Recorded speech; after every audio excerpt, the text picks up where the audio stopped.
So when you're pouring in high temperatures, it's really important that the curing is done properly in the concrete. So if you don't cure, you run the risk of that moisture coming out of the concrete and the concrete dries out too fast and you get cracking. So we recommend that you cure with hydrogel treatments, and what these do is they hold the moisture inside the concrete for that hydration process, for that cement to react and form the concrete.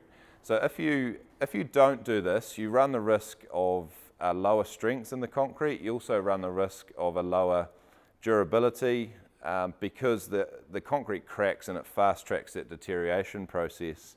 Now we have very good results even in high temperatures with hydrogel curing, and they also have the benefit of not needing to be removed at the end of before you put subsequent finishes or coatings, line marking, that type of thing. So it speeds up your construction program. Markham, adding life to concrete.